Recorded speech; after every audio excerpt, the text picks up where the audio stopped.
Hello दोस्तों, कैसे हो आप सब। उम्मीद आशा करता हूँ आप सब स्वस्थ होंगे, मस्त होंगे और अपनी पठन पाठन क्रिया में व्यस्त होंगे। आज हम स्टार्ट करने वाले हैं यूरोप में राष्ट्रवाद। कक्षा 10 सामाजिक विज्ञान में आज हम स्टार्ट करने वाले हैं यूरोप में राष्ट्रवाद। बच्चों, आज मैं आपसे एक सवाल पूछना चाहता हूँ। अगर कल सुबह उठो, पता चले कि यूपी, बिहार, राजस्थान, एमपी सबके अपने अपने अलग अलग पैसे, अलग अलग कानून और अलग अलग पासपोर्ट है, तो जिंदगी आसान होगी या मुश्किल, बताएं। यही हाल कभी यूरोप का था और आज हम उसी कहानी की शुरुआत करने जा रहे हैं। सोचो, लखनऊ से कानपुर जाने के लिए भी वीजा लग जाए तब तो आधी छुट्टी लाइन में ही निकल जाएगी। तो चलिए आज स्टार्ट करते हैं क्या चैप्टर, यूरोप में राष्ट्रवाद।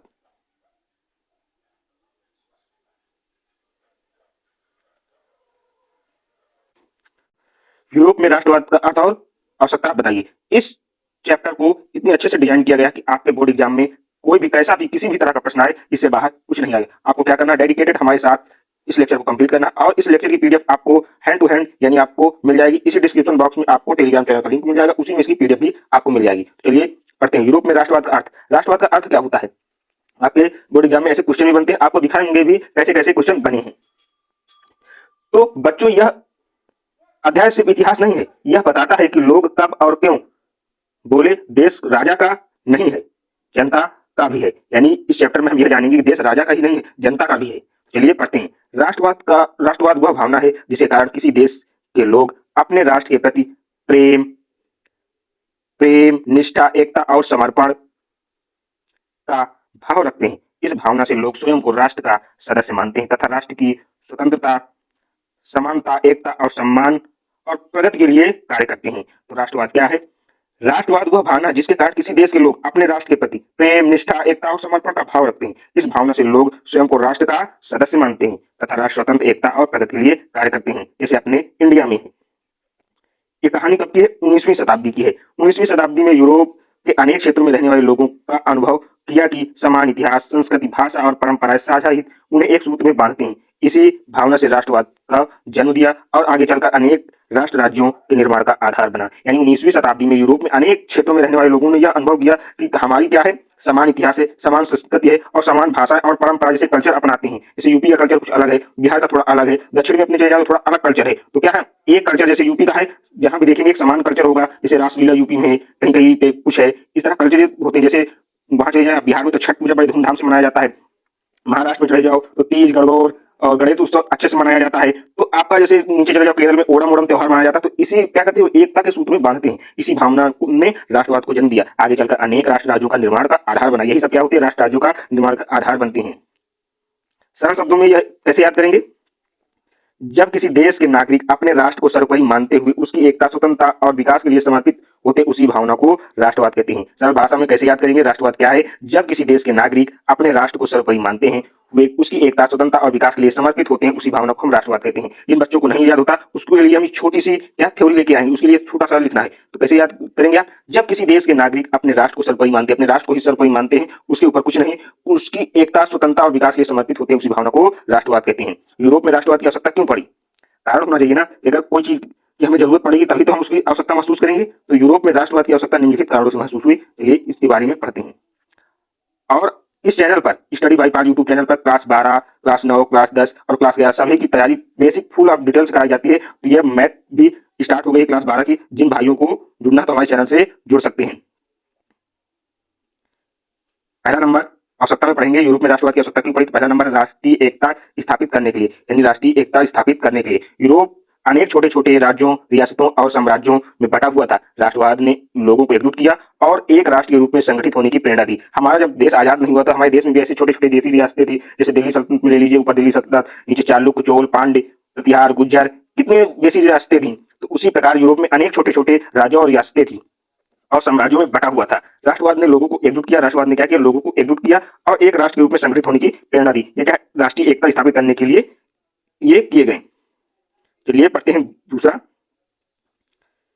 विदेशी एवं निरंकुश शासन से मुक्ति के लिए कई क्षेत्रों पर निरंकुश शासकों और बड़े साम्राज्यों का शासन था। राष्ट्रवाद ने लोगों में स्वतंत्रता की भावना को जागृत किया और विदेशी तथा दमनकारी शासन के विरुद्ध संघर्ष का मार्ग प्रशस्त किया। जैसे हमारे यहाँ पहले क्या, अंग्रेज क्या करते थे, दमनकारी नीति अपनाते थे, जिसके विरुद्ध में हमारे देशवासियों ने बहुत संघर्ष किया। इसी प्रकार यूरोप में भी दमनकारी नीतियों का विरोध किया और वहां क्या मार्ग प्रशस्त किया। चलिए बढ़ते हैं नेक्स्ट। 3, राष्ट्र राज्य के निर्माण के लिए राष्ट्रवाद के कारण लोगों में यह विचार विकसित हुआ कि प्रत्येक राष्ट्र का अपना स्वतंत्र राज्य होना चाहिए। इसी विचार ने आगे चलकर जर्मनी, इटली आदि देशों के एकीकरण का मार्ग प्रशस्त किया। राष्ट्रवाद क्या है? राज्य राष्ट्र के निर्माण के लिए राष्ट्रवाद के कारण लोगों में यह विचार विकसित हो गया कि प्रत्येक राष्ट्र का अपना स्वतंत्र राज्य होना चाहिए। इसी विचार के आगे चलकर जर्मनी, इटली आदि देशों का एकीकरण का मार्ग प्रशस्त हुआ। चलिए पढ़ते हैं नेक्स्ट हेडिंग नंबर 4, समान पहचान विकसित करने के लिए राष्ट्रवाद ने लोगों में यह भावना उत्पन्न की कि वे समान इतिहास, संस्कृति, परंपरा और विरासत से जुड़े हुए हैं। इससे राष्ट्रीय पहचान मजबूत होती है। राष्ट्रवाद में क्या हुआ? समान पहचान विकसित करने के लिए क्या हुआ? राष्ट्रवाद ने लोगों में यह भावना उत्पन्न की कि वे समान इतिहास, संस्कृति, परंपरा और विरासत से जुड़े हुए। इससे राष्ट्रीय पहचान मजबूत हुई। नंबर 5, नागरिकों के अधिकारों की रक्षा के लिए राष्ट्रवाद ने नागरिकों में सम्मान, अधिकार, स्वतंत्रता और न्याय और जन भागीदारी की भावना को बढ़ावा दिया। इससे लोकतांत्रिक विचारों का क्या हुआ? विकास हुआ। राष्ट्रवाद ने नागरिकों के समान अधिकार, स्वतंत्रता, न्याय और जन भागीदारी की भावना को बढ़ावा दिया। इससे क्या हुआ? लोकतांत्रिक विचारों का विकास हुआ। चलिए पढ़ते हैं नेक्स्ट 6 नंबर,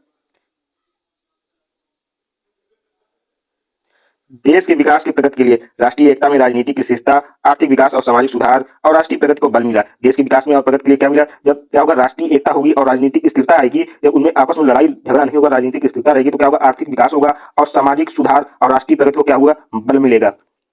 बोर्ड के लिए महत्वपूर्ण सबसे क्या है? राष्ट्रवाद वह भावना है जो लोगों को अपने राष्ट्र के प्रति प्रेम, निष्ठा, एकता और समर्पण का भाव प्रदान करती है। बोर्ड में कैसे आप लिखेंगे? राष्ट्रवाद वह भावना है जो लोगों को अपने राष्ट्र के प्रति प्रेम, निष्ठा, एकता, समर्पण का भाव प्रदान करती है। यूरोप में राष्ट्रवाद ने राष्ट्रीय एकता, स्वतंत्रता, समान पहचान और राष्ट्र राज्यों के निर्माण में महत्वपूर्ण भूमिका निभाई है। इसके जो मेन फैक्ट है जो आपको एग्जाम में लिखना चाहिए, राष्ट्रवाद राष्ट्रीय एकता की भावना है। राष्ट्रवाद क्या है? राष्ट्रीय एकता की भावना। अगर आप इतना ही याद कर लिए तो आप उसको अच्छे से लिख सकते हैं एग्जाम में। राष्ट्रवाद राष्ट्रीय एकता की भावना है। राष्ट्रवाद ने यूरोप में राष्ट्र राज्यों के निर्माण का मार्ग प्रशस्त किया। राष्ट्रवाद ने निरंकुश शासन का विरोध तथा स्वतंत्रता भावना को मजबूत किया। निरंकुश शासन का मतलब होता है जिस शासन में किसी का अंकुश ना हो, यानी जिसमें जनता का अंकुश ना हो, उसे क्या कहते हैं? निरंकुश शासन। राष्ट्रवाद के कारण लोगों में समान इतिहास, संस्कृति और राष्ट्रीय पहचान की भावना विकसित हुई। यह अगर स्लाइड आपको याद हो गई तो समझो पूरा याद हो गया। इसको शॉर्ट में कैसे करेंगे? एक पंक्ति में याद कैसे करेंगे? राष्ट्रवाद। राष्ट्रवाद का मतलब क्या था? राष्ट्र प्रेम, राष्ट्रीय एकता, स्वतंत्रता, समान पहचान और राष्ट्र निर्माण। ये क्या है? राष्ट्रवाद के इतने फैक्ट हमने पढ़ चुके हैं। अब दूसरा क्या है? हेडिंग राष्ट्र, नेशन और राष्ट्रवाद, नेशनलिज्म। चलिए इसके बारे में पढ़ते हैं। राष्ट्र, राष्ट्र का अर्थ क्या है? राष्ट्र ऐसे लोगों का संगठित समुदाय है जिसमें साझा इतिहास, संस्कृति, परंपराएं, भाषा, रीति रिवाज, भावनाएं तथा एक साथ रहने और आगे बढ़ने की इच्छा होती है। ऐसे लोग स्वयं को एक राष्ट्र का सदस्य मानते हैं और अपने राष्ट्र की एकता, सम्मान तथा विकास के लिए कार्य करते हैं। राष्ट्र क्या है? राष्ट्र का अर्थ क्या होता है? राष्ट्र ऐसे संगठित व्यक्तियों का समुदाय होता है जिसमें क्या होता है? समान उनका इतिहास हो, यानी साझा इतिहास हो, संस्कृति एक दूसरी यानी समान संस्कृति के लोग हों, समान भाषाएं बोलते हों, समान रीति रिवाज हों, समान त्योहार हों और समान भावनाएं हों और साथ साथ रहते हों, तो उसमें क्या होता है? और साथ साथ आगे रहने की इच्छा हो, तो ऐसे लोगों को एक राष्ट्र का सदस्य माना जाता है और राष्ट्र की एकता, सम्मान तथा विकास के लिए वो लोग कार्य करते हैं। फ्रांसीसी विचारक अर्नेस्ट रेना के अनुसार, यानी राष्ट्र की परिभाषा फ्रांसीसी विचारक अर्नेस्ट रेना के अनुसार क्या है? राष्ट्र केवल समान भाषा, धर्म, जाति या क्षेत्र से नहीं बनता, बल्कि साझा गौरवपूर्ण अतीत, वर्तमान में साथ रहने की इच्छा और भविष्य में मिलकर आगे बढ़ने के संकल्प से बनता है। यानी फ्रांसीसी विचारक अर्नेस्ट ने क्या कहा? राष्ट्र केवल समान भाषा, धर्म या जाति या क्षेत्र से नहीं बनता, बल्कि साझा गौरवपूर्ण इतिहास, अतीत और वर्तमान में साथ रहने की इच्छा और भविष्य में मिलकर आगे बढ़ने का संकल्प से बनता है। उसे हम क्या कहते हैं? राष्ट्र। राष्ट्र किसके अनुसार? अर्नेस्ट रेना के अनुसार। जैसे आप एग्जाम में पूछा जाए कि अर्नेस्ट रेना के अनुसार राष्ट्र की परिभाषा क्या है, तो आप यह लिखेंगे कि राष्ट्र केवल समान भाषा, धर्म, जाति या क्षेत्र से नहीं बनता, बल्कि साझा गौरवपूर्ण अतीत, वर्तमान में साथ रहने की इच्छा और भविष्य में मिलकर आगे बढ़ने के संकल्प से बनता है। ये अर्नेस्ट रेना के अनुसार राष्ट्र की परिभाषा है। सरल भाषा में कैसे याद रखें? साझा इतिहास होना चाहिए राष्ट्र में, साझा संस्कृति होना चाहिए, एकता की भावना और साथ रहने की इच्छा हो, तब क्या बनता है? राष्ट्र। इन सरल भाषा में क्या है? आप कहेंगे ऐसा साझा इतिहास और समान ऐसी साझी संस्कृति और समान एक भावना में रहने वाले, एकता और साथ रहने की इच्छा हो और साथ रह रहे हो, ऐसे को क्या कहते हैं? राष्ट्र कहते हैं। अब पढ़ेंगे राष्ट्रवाद यानी नेशनलिज्म का अर्थ। तो पढ़ेंगे राष्ट्रवाद वह भावना है जिसके कारण किसी राष्ट्र के नागरिक अपने देश के प्रति निष्ठा, गौरव, समर्पण, एकता का भाव रखते हैं। यह भावना लोगों को राष्ट्र की स्वतंत्रता, अखंडता, सम्मान और विकास के लिए कार्य करने के लिए प्रेरणा देती है। तो फिर से पढ़ेंगे, राष्ट्रवाद वह भावना है जिसके कारण क्या किसी राष्ट्र के नागरिक अपने देश के प्रति प्रेम, निष्ठा, गर्व, समर्पण और एकता का भाव रखते हैं। यह भावना लोगों को राष्ट्र की स्वतंत्रता, अखंडता और समान विकास के लिए कार्य करने के लिए प्रेरणा करती है। उसे क्या कहते हैं? राष्ट्रवाद कहते हैं। इसके बारे में और पढ़ेंगे।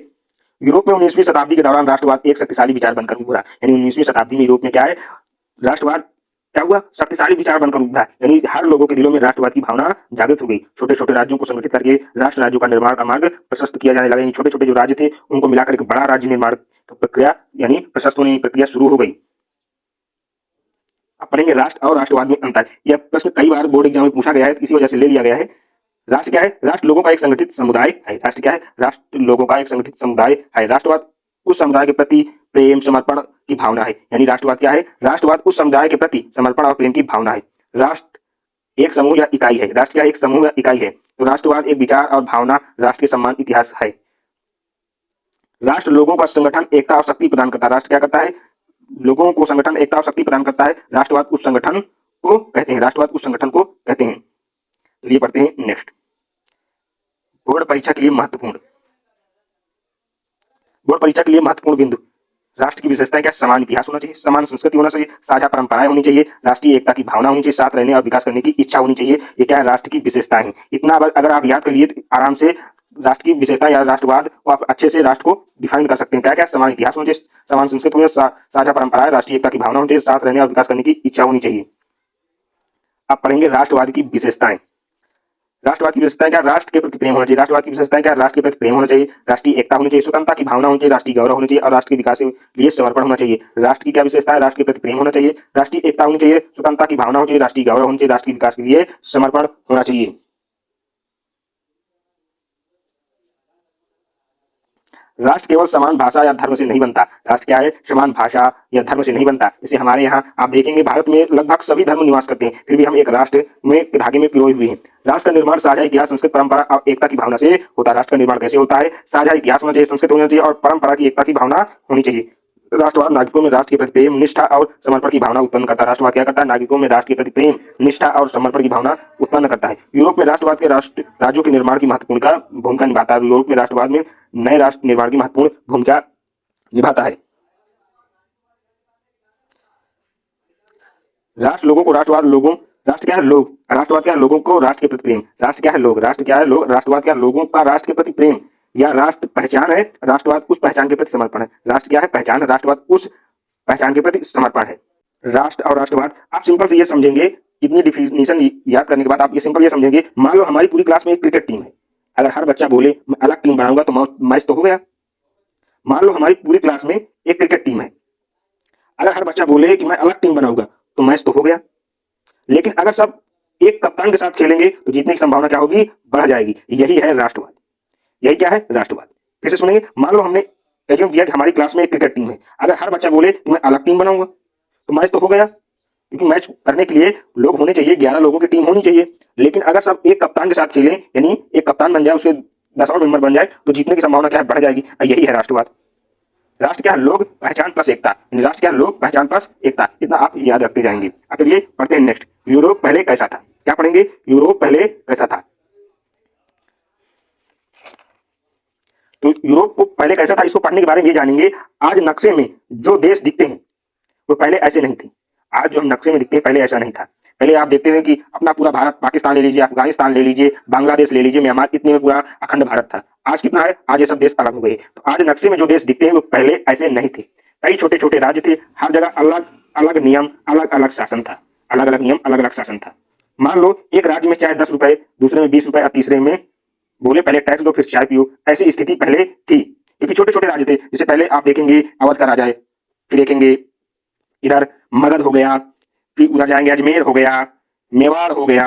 आप इस तरह कितने देखेंगे, कन्नौज में हो गया, बंगाल में हो गया, असम में हो गया। इस तरह थे पहले, ऐसे थे। फिर जब राष्ट्र बने तो अब ऐसी स्थिति हो गई। तो इसी के बारे में हम पूरे डिटेल में जानेंगे। 18वीं सदी के मध्य तक यूरोप आज की तरह स्वतंत्र राष्ट्र राज्यों में विभाजित नहीं था।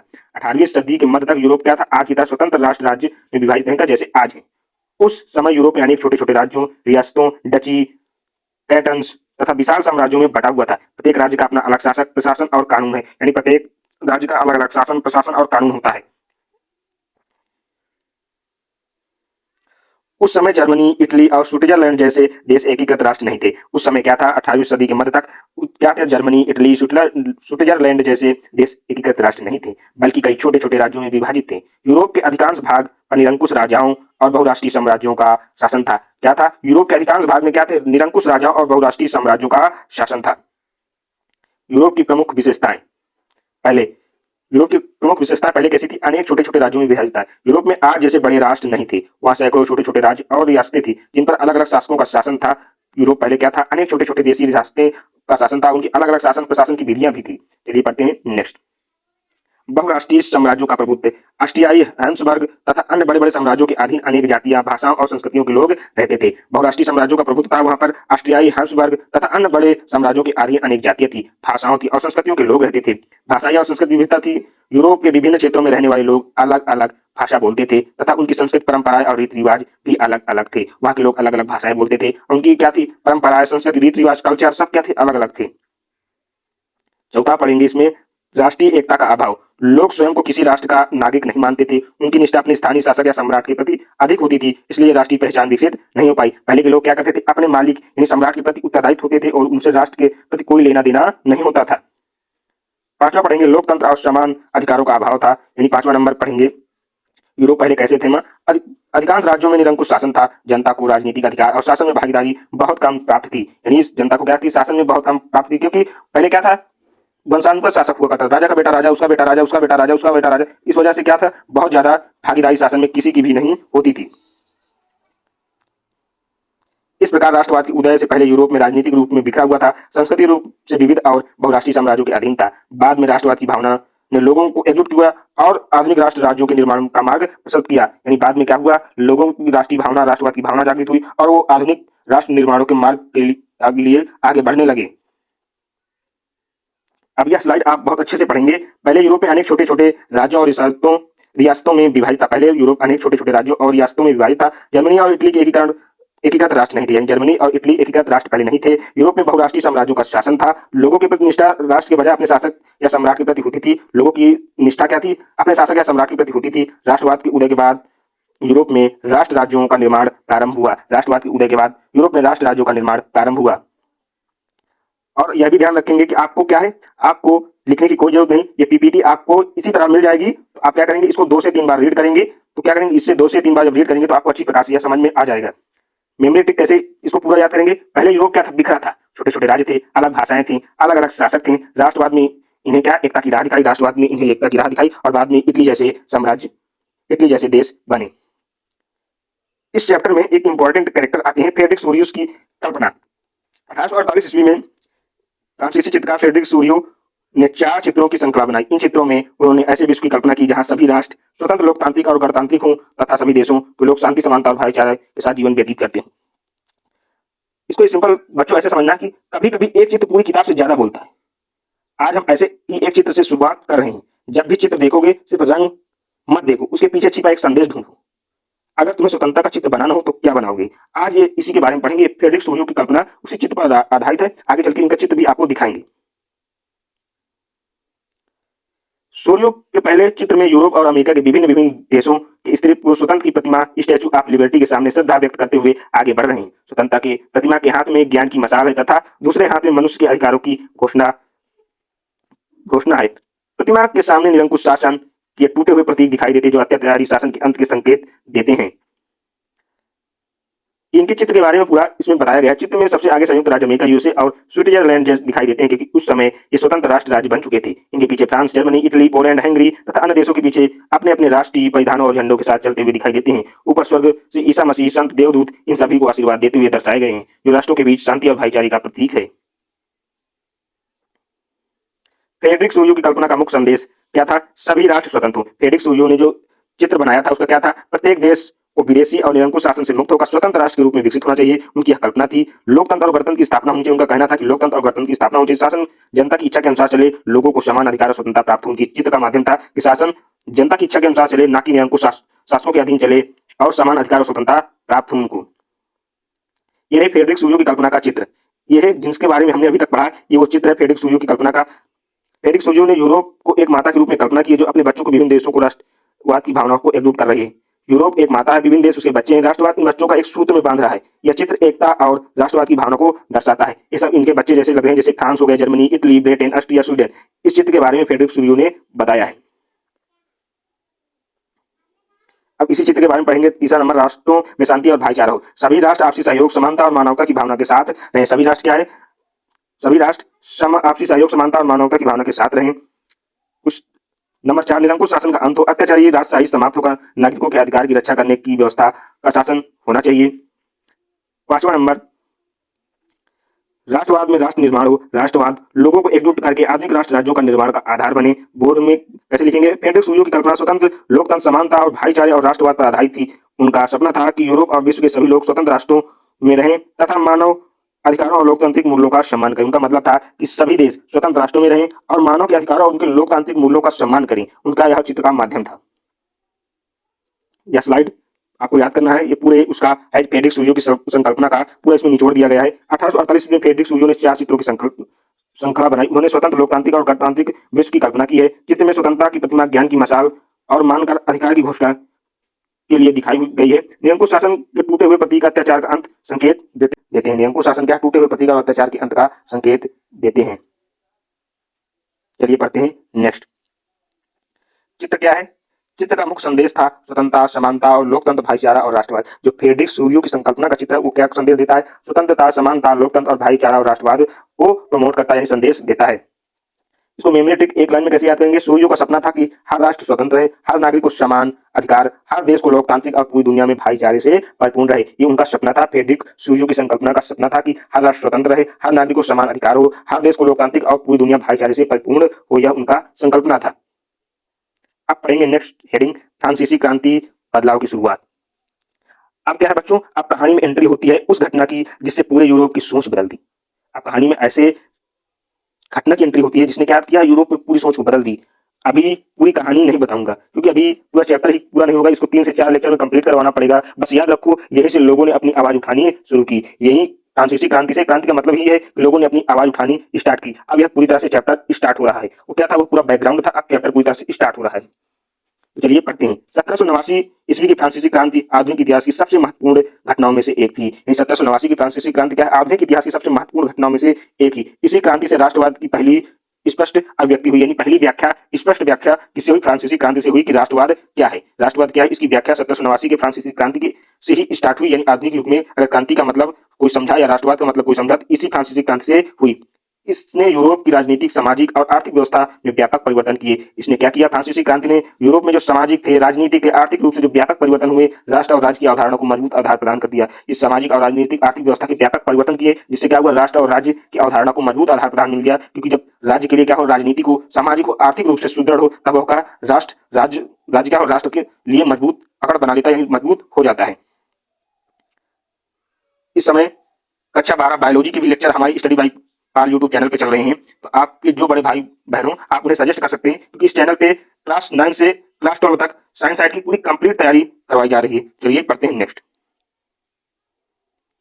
क्रांति से पहले फ्रांस में निरंकुश राजतंत्र था, जहां समस्त सत्ता राजा के हाथों में केंद्रित थी। क्रांति से पहले फ्रांस में क्या था? निरंकुश राजतंत्र था, जहां क्या समस्त सत्ता राजा के हाथों में केंद्रित होती थी। यानी आप जब इतिहास पढ़ेंगे तो देखेंगे राजा ही सर्वोच्च, सर्वे सर्वा होता है। देश का सर्वे सर्वा कौन होता था? राजा ही होता है। अब क्या? अब जनता चुनती है, तो जनता के हाथ में पूरी पावर किसके हाथ में होती है? जनता के हाथ में। पहले राजा के हाथ में था, राजा का जो मन होगा वो करेगा, जहां विकास करना होगा वहां करेगा। अब ऐसा नहीं है, अब जनता के अनुसार ही चलना पड़ता है। 1789 क्रांति के बाद यह विचार स्थापित हुआ कि सर्वोच्च सत्ता राजा में नहीं बल्कि राष्ट्र और उसके नागरिकों में निहित होती है। 1789 जब फ्रांसीसी क्रांति हुई उसके बाद यह विचार स्थापित हो गया था कि सर्वोच्च सत्ता राजा में नहीं होनी चाहिए बल्कि क्या? राष्ट्र और उसके नागरिकों में होनी चाहिए। जो सत्ता है सर्वोच्च किसमें होनी चाहिए? नागरिकों में होनी चाहिए, ना कि राजा में होनी चाहिए। यही परिवर्तन आधुनिक राष्ट्रवाद की शुरुआत बन गया। और जो यही परिवर्तन हुआ, जब लोगों को यही लगना लगा कि राजा के पास वास्तविक सत्ता नहीं होनी चाहिए बल्कि नागरिकों के पास होनी चाहिए, तो यहीं से क्या हुआ? यहीं से राष्ट्रवाद की शुरुआत हो गई। अब यहीं से क्या हो गया? राष्ट्रवाद की शुरुआत हो गई। फ्रांसीसी क्रांति द्वारा किए गए प्रमुख परिवर्तन, यानी फ्रांसीसी क्रांति के द्वारा किए गए प्रमुख परिवर्तन कौन कौन से थे? जिससे जनता को सर्वोच्च सत्ता का अधिकार मिला। यानी जनता को क्या हो गया? सर्वोच्च सत्ता का अधिकार, यानी जनता पे ही सर्वोच्च सत्ता निहित करेगी। तो क्रांति के बाद यह सिद्धांत स्वीकार किया गया कि राज्य वास्तविक शक्ति जनता में निहित है और राष्ट्र का निर्माण नागरिकों की इच्छा से होगा, ना कि राजा की इच्छा से। क्रांति के बाद यह सिद्धांत स्वीकार कर लिया गया कि राज्य का वास्तविक शक्ति जनता में होगी और राष्ट्र निर्माण नागरिकों की इच्छा से होगा, ना कि राजा की इच्छा से। किसकी इच्छा से होगा? नागरिकों की इच्छा से। राष्ट्रीय एकता की भावना विकसित हुई। फ्रांसीसी क्रांति के बाद क्रांतिकारियों ने लोगों में एक समान राष्ट्रीय पहचान विकसित करने के लिए अनेक कदम उठाए, जिसमें सभी नागरिक स्वयं को एक राष्ट्र का सदस्य समझने लगे। राष्ट्रीय एकता, यानी फ्रांसीसी क्रांति में जब बदलाव की शुरुआत हुई तो क्या हुआ? क्रांतिकारियों ने लोगों को समान राष्ट्रीय पहचान विकसित करने के लिए अनेक कदम उन्होंने उठाए, जिससे नागरिकों को स्वयं को एक राष्ट्र का सदस्य समझने लगे। ऐसे कदम उठाए गए जिससे नागरिक स्वयं को अपने राष्ट्र का सदस्य समझने लगे। राष्ट्रीय प्रतीकों का निर्माण हुआ और राष्ट्रीय प्रतीकों का निर्माण हुआ। जब किसी चीज को, किसी व्यक्ति को किसी के अंडर में लाना तो उसके लिए कुछ राष्ट्रीय प्रतीक किए जाते हैं। जैसे अपने देश में एक राष्ट्रीय प्रतीक लिया गया, जैसे अपना तिरंगा झंडा है, कुछ जैसे राष्ट्रगान है, ये कुछ राष्ट्रीय प्रतीकों का जमावड़ा लिया जाता है, जिसकी वजह से लोगों में क्या है, राष्ट्रीयता की भावना विकसित होती है। तो राष्ट्रीय प्रतीकों का क्रांति के दौरान फ्रांस का तिरंगा राष्ट्रीय ध्वज अपनाया गया। राष्ट्र के सम्मान में नई शपथें, नए गीत और नए राष्ट्रीय प्रतीक विकसित किए गए। राष्ट्र के सम्मान में नई शपथें, नए गीत और नए राष्ट्रीय प्रतीक को विकसित किया गया। चलिए पढ़ते हैं नेक्स्ट। 4 नंबर क्या कह रहा है, समान कानून और प्रशासन लागू किया गया। यानी समान कानून और प्रशासन लागू किया गया। पूरे देश में एक समान कानून होगा।